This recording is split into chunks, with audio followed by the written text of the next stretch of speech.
isa sa mga co-accused din sa ICC ay si former PNP Chief and now Senator Ronald De La Rosa. Do you expect na yung arrest order ay i-release din for him? And meron mga reports na hindi siya matrace recently, hindi na siya makontak. Well, he's part of the respondents of the case, and I think it's a matter of time.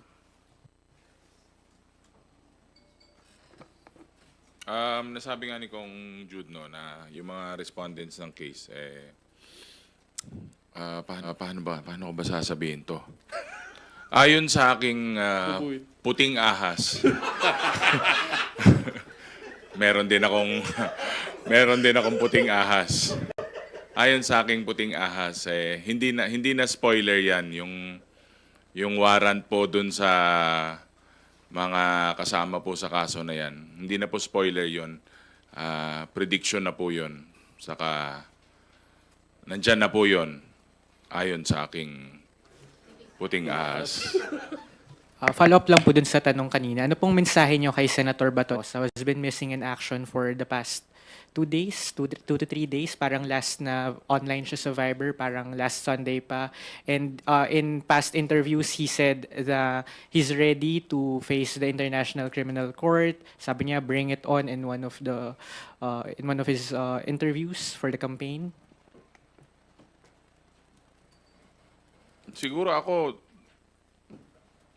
more on yung okay lang ba siya kasi kung 2 days siyang literally missing o walang statements or walang communication. Siguro mas importanteng masagot muna yun kung nasan siya kasi I'm sure if he hasn't reacted or hasn't commented or usually dapat nandun na siya, then I would assume na he's doing something na mas importante. Wala naman ako makitang bagay na mas importante na kailangan niyang mag-react or sumagot. So, I just want to know if he's okay. Alam mo, mga halal na opisyal, no? I usually the standard for us to follow the law is the expectation is double than the usual. I think Senator Bato, I would like to appeal to his sense of nationalism, of course, his sense of public duty to submit to the rule of law. Hindi ho option sa amin yon as elected officials. Sinumpang tungkulin po namin yon. At sana dito ay makita natin ang kanyang pagtupad sa kanyang sinumpang tungkulin.